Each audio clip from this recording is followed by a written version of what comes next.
안녕하세요 여러분, 저는 한국수자원조사기술원 박석근이라고 합니다. 유량조사는 수자원조사의 기본이죠. 하지만 복잡한 측정 장비를 마음대로 다루기란 쉽지 않습니다. 자칫 잘못하다간 엉뚱한 측정 결과가 나올 수 있고, 이로 인해 돌이킬 수 없는 사태를 유발할 수도 있기 때문에 하나하나 정말 꼼꼼히 체크해야 합니다. 그래서 지금부터 저와 함께 ADCP 측정 방법에 대해 알아보도록 할 텐데요. 저만 믿고 따라 하시면 아주 쉽게 딱 한 번에 마스터할 수 있습니다.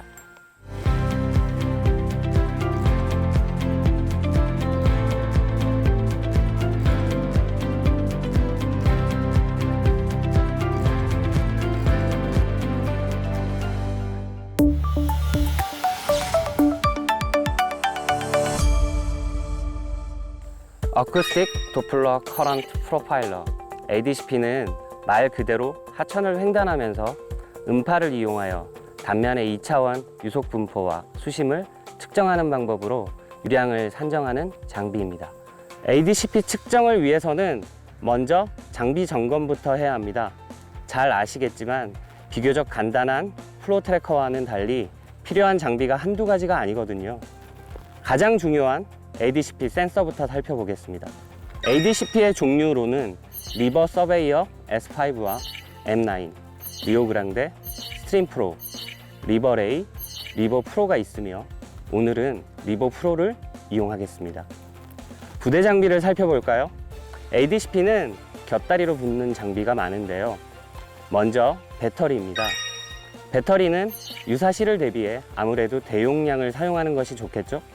ADCP와 유선으로 통신할 수 있는 유선 통신 장치가 있고, 블루투스나 라디오 모뎀을 이용해 무선으로 통신하는 무선 통신 장치가 있습니다. ADCP를 측정하기 위한 노트북이나 태블릿 PC가 필요하고, 위치 추적을 위한 GNSS도 있어야 합니다. 또 측정 방법에 따라 보트, 스테인리스 거치대, 플랫폼이 필요합니다. 플랫폼은 ADCP를 다른 부체에 설치해 수면부에 위치하게 하는 3동선 형태의 일반 플랫폼과 빠른 유속에도 견딜 수 있는 홍수기 플랫폼이 있습니다. 그리고 하안에서 거리를 측정할 때 사용하는 거리 측정기, 온도계와 염도계도 필요합니다.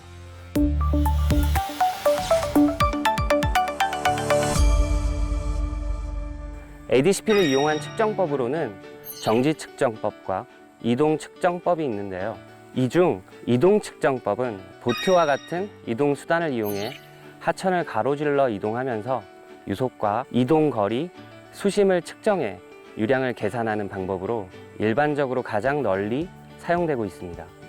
이동 측정법의 하나인 횡측선법은 하폭이 200m 이하로 하천을 횡단하는 태그라인을 설치할 수 있는 곳, 교량과 같은 시설물이 없는 곳, 또 ADCP를 무인 플랫폼에 장착해 이동하면서 컴퓨터와 무선으로 연결하기 때문에 차량의 접근이 곤란한 곳에서도 가능한 방법이라 하겠습니다. 저는 오늘 이동 측정법 중 횡측선법으로 측정해 보겠습니다.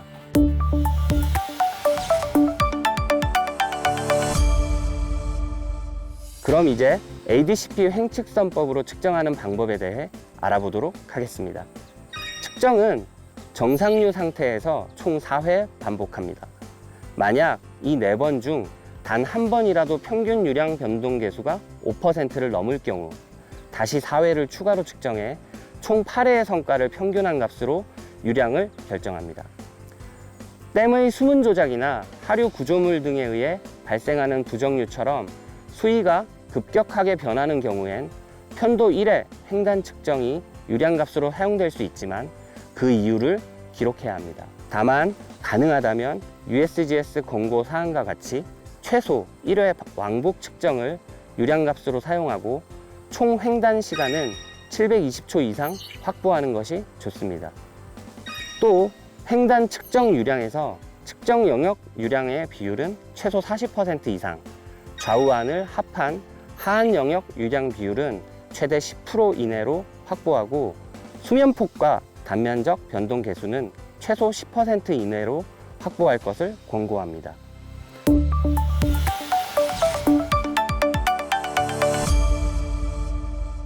이렇게 맑은 물이 흐르는 이 하천이 오늘 저희의 일터가 되겠습니다.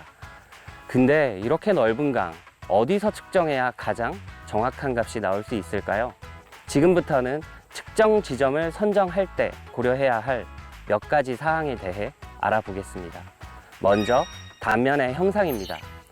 사람도 그렇듯 가장 이상적인 단면은 대칭형이고요.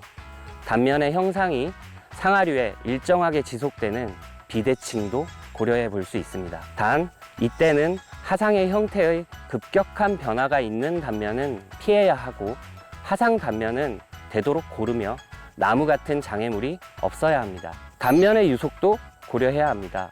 유속이 0.1m/s 이하인 단면은 피하고, 만일 어쩔 수 없이 저유속에서 측정해야 할 경우엔 횡측선법 등을 이용하여 보트 속도를 유속의 50% 이하로 느리게 하는 것이 좋습니다. 측정 단면의 좌우 하안 부분에서는 2개 이상의 수심세를 측정할 수 있도록 수심을 확보해야 합니다. 이번엔 그 밖에 고려해야 할 사항에 대해 알아보겠습니다. 먼저 솟아오르는 흐름이나 큰 와류, 불규칙한 유선 같은 난류가 심한 지점은 피해야 합니다. 흐름이 일정하지 않아 정확한 값이 나오지 않기 때문이죠. 지구의 자기장과 비교해 자성이 국지적으로 강한 단면도 피해야 합니다. 이 밖에도 되도록이면 횡측선 등을 설치해 보트 속도를 일정하게 조절할 수 있고 직선으로 횡단할 수 있는 곳이 좋습니다.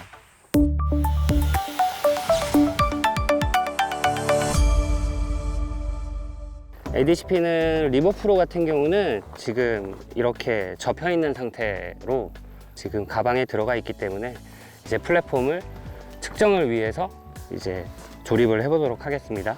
3동선 양쪽 날개가 양쪽으로 접혀 있는 지금 형태이기 때문에 한쪽씩 펼쳐주면 되고요. 이렇게 펼쳐서 위쪽에 보이시는 이 나사로 이제 고정을 하게 됩니다. 여기서 한 가지 주의하실 점은 이 아래쪽 센서가 있다는 겁니다. 이 센서가 바닥에 닿아서 돌에 긁히거나 하면 저희 측정 자료에 문제가 생길 수 있기 때문에 이 센서가 다치지 않도록 돌 위쪽이나 다른 물건들을 이용해서 센서가 바닥에 닿지 않게 조심해서 내려놔야 됩니다. 이 3동선을 무리해서 그냥 운행을 하게 되면 이렇게 프레임이 위쪽만 있어서 휠 수 있어요. 그래서 그걸 방지하기 위해서 이렇게 고정 바가 있고요. 이 바를 고정하면 기본적으로 ADCP 플랫폼 구성은 완료가 됩니다. 다음으로 배터리 연결을 해야 합니다. 네, 전원 선들은 플러스와 마이너스 이렇게 색깔별로 구분할 수 있게 2가지로 구분되어 있기 때문에 각각의 색깔에 맞게 전원에 연결을 하시면 되겠습니다.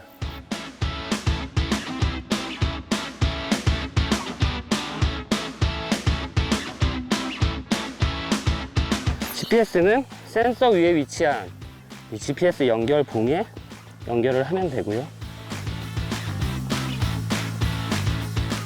이 GPS 장비는 정확한 위치 정보를 얻기 위해서 단말기를 이용하여 VRS 연결을 해야 합니다. 그 VRS 연결이 완료가 되면 ADCP 뒤쪽에 위치하고 있는 플랫폼 내부에 공간이 있습니다. 이 공간 안에는 ADCP 운용을 위한 배터리도 위치하고 있고요. 이 배터리 공간에 이제 단말기를 넣어주시면 되겠습니다. 다음으로는 그 노트북과 무선 통신을 위한 블루투스 장치 설치를 해야 되고요. 먼저 안테나는 기본적으로 연결 부위가 있고요. 연결 위치에 먼저 설치를 합니다.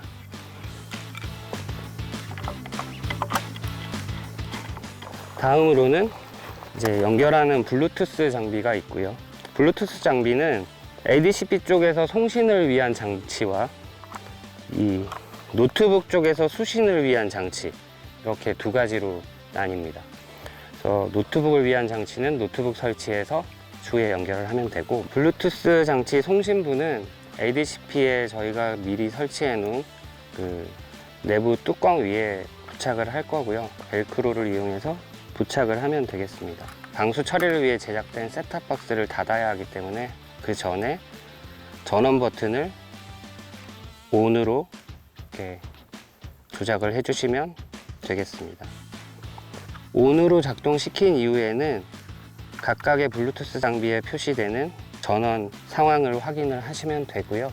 정상 작동할 경우에는 이제 셋톱 뚜껑을 닫으시고요. 무선 통신 장치와 그다음에 무선 통신을 위한 외부 안테나 연결을 해주시면 되고요. 기본적인 ADCP 하드웨어 구성이 끝이 나면 이제 측정을 시작해야겠죠. 측정을 시작하기 위해서는 먼저 전원을 켜보도록 하겠습니다. 이 전원 버튼을 위쪽으로 올리면서 전원을 ON 위치에 이동시키시면 되겠습니다. 전원 버튼을 ON 위치 시키시면 ADCP 센서 상단부에 이렇게 불빛이 들어오게 되고요. 가운데 녹색 불빛이 이제 전원이 정상적으로 들어왔다는 표시고요. 그 옆에 파란색 불빛은 이제 블루투스를 이용한 무선 통신이 정상적으로 작동을 하고 있다는 표시입니다.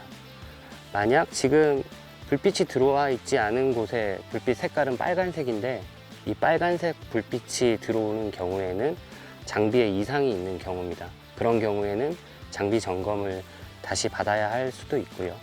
아니면 이제 배터리나 다른 장비의 연결 상태를 한번 확인할 필요가 있습니다. 이제 전원이 정상적으로 연결이 됐으면 이제 하드웨어 구성은 이것으로 다 종료가 됐고요. 이제 소프트웨어를 이용해서 ADCP와 노트북을 연결해야겠습니다. 지금 송신부 블루투스 장치들은 모두 연결이 되어 있는 상태이기 때문에 저기서 자료를 수신할 수 있는 노트북 수신부 지금 블루투스 장치들을 연결을 하도록 하겠습니다. USB 연결 장치를 통해서 연결을 하고요.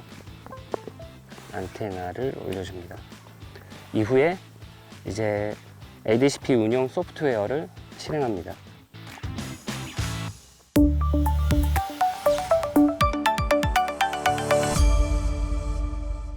저희가 오늘 사용하는 리버프로 같은 경우는 윈리버2라는 소프트웨어를 사용을 하고요. 메뉴에서 새로운 측정을 위한 탭을 선정하고요. 기본 관측소 정보들을 입력을 하면 되겠습니다. 여기에는 관측소 정보, 그 다음에 측정자, 측정 위치 등에 관련한 정보들을 기본적인 정보들을 입력하는 창이 제일 먼저 나타나고요. 그 이후에는 기본적으로 현재 수위 상태에 대한 유량 정보들을 입력하는 창이 있습니다. 이 정보들은 나중에 측정 성과 정리에 필요한 정보들이기 때문에 실질적으로 입력하지 않는다고 해도 측정에는 영향이 없지만 향후에 자료 관리를 위해서는 관련 자료들을 입력해 주시는 것이 좋고요. 가장 중요한 건 지금 외부 수온을 입력을 해야 됩니다. ADCP는 자체적으로 수온계가 내장되어 있지만 이 수온계에 오류가 있을 수 있기 때문에 별도의 외부 수온계를 이용해서 현재 수온을 측정해서 나중에 문제가 있는지 검토가 필요합니다.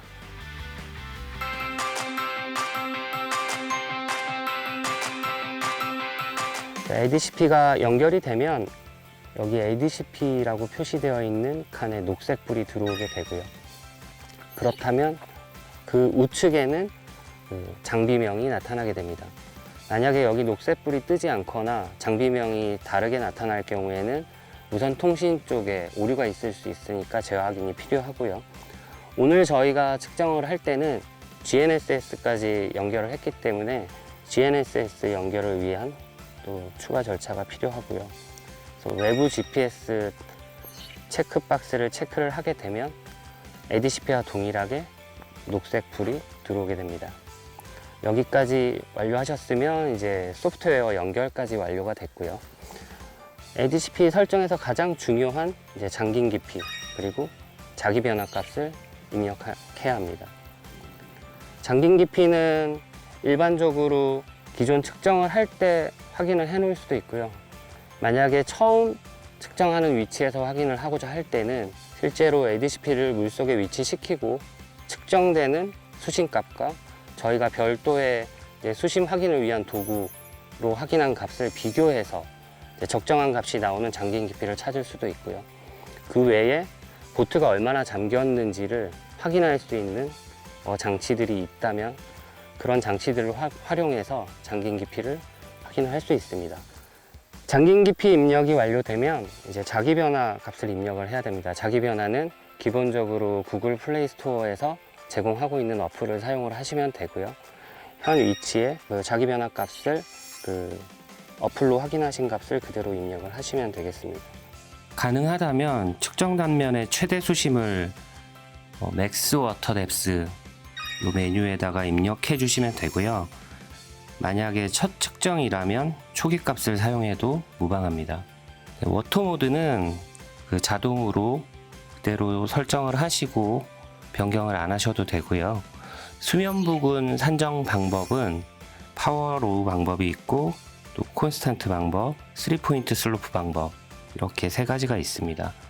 그리고 바닥 부근에는 파워 로우 방법이 있고 노슬립 방법 이렇게 두 가지 방법이 있고요.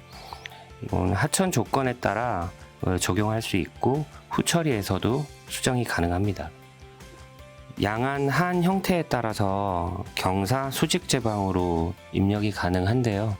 보시는 것처럼 메뉴에서 선택해서 사용을 하실 수 있고요. 측정 후 후처리에서도 수정이 가능합니다. 그 외에는 현재 화면 구성에서 기본적으로 입력된 값을 그대로 사용을 하시면 되고요. 보통 리버프로는 자동 모드로 다 설정이 되어 있기 때문에 별도의 변경 없이 넘어가시면 되겠습니다.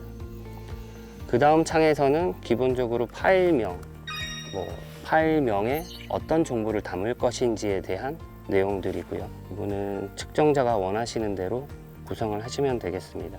여기까지 하면 이제 기본 연결 설정들은 완료가 됐습니다. 이제 기본적으로 측정을 위한 세 가지 전 단계 중에 제일 먼저 해야 될 게 ADCP의 시간을 설정을 하는 것입니다. 그래서 노트북과 ADCP의 시계를 동기화 시켜주는 절차가 필요하고요.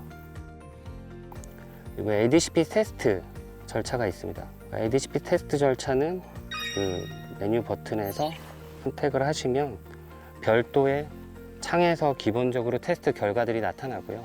좌측 화면에 지금 시스템 테스트가 항목별로 몇 개가 성공했고 몇 개가 실패했는지 나타나게 됩니다. 여기서 실패한 항목들이 하나라도 있는 경우에는 재테스트를 통해서 실패한 항목이 나타나지 않을 때까지 해야 되고요. 만약에 지속적으로 실패가 나타난다면 센서에 대한 점검이 필요하기 때문에 다른 장비로 측정을 하시거나 아니면 향후에 측정을 하시는 게 좋겠습니다.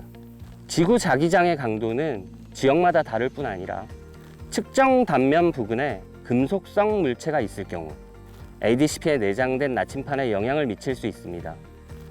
이 때문에 나침반을 보정해야 하고 특히 ADCP로 측정한 유속을 지구 좌표계로 변환하거나 GNSS를 이용해 유량을 측정할 경우엔 반드시 보정해야 합니다.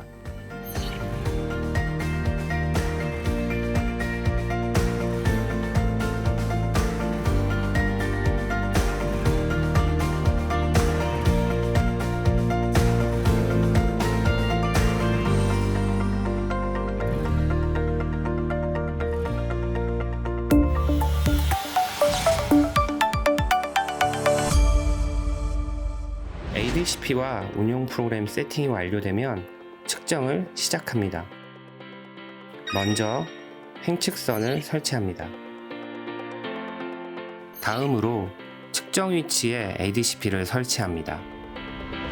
센서를 활성화시키기 위해 Acquire 메뉴에 스타트 핑 또는 F4 키를 눌러서 센서를 작동시키면 우측 하단에 알림창이 뜨고 센서가 정상적으로 작동하는지 확인이 가능합니다.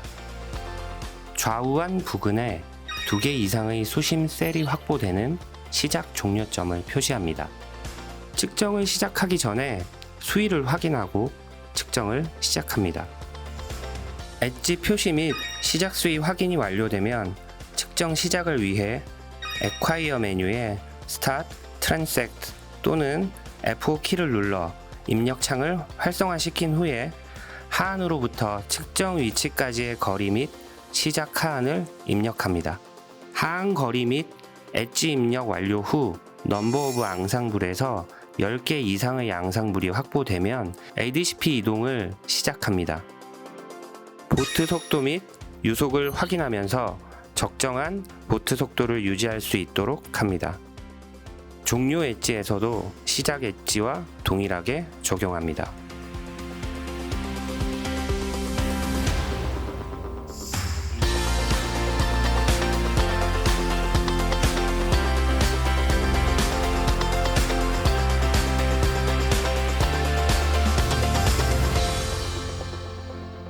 편도 4회 왕복 후 뷰 메뉴에 디스차지 서머리 또는 F12키를 눌러 유량 자료를 확인합니다. 유량 변동 계수가 5% 이내인 경우 4회 횡단으로 측정이 종료되며, 만약 측정 자료 중 하나의 횡단 성과라도 변동 계수가 5%를 상회하는 경우 4회를 추가로 측정하여 종료합니다. 측정이 종료되면 Acquire 메뉴에 스탑핑잉 또는 F4키를 눌러 센서를 종료합니다. 종료 수위를 확인하고 측정을 마무리합니다. 어떠세요, 여러분? 어렵지 않죠? 어려우시다고요? 그럼 처음부터 한 번만 더 보시면 아마 충분히 이해하시리라 생각합니다. 지금까지 저와 함께 ADCP 측정에 대해서 자세히 알아봤는데요. 수자원 조사 전문가이자 국가 수자원 관리의 핵심으로서 여러분의 성공적인 활동을 기원하면서 ADCP 측정을 모두 마치도록 하겠습니다. 함께 해주셔서 감사합니다.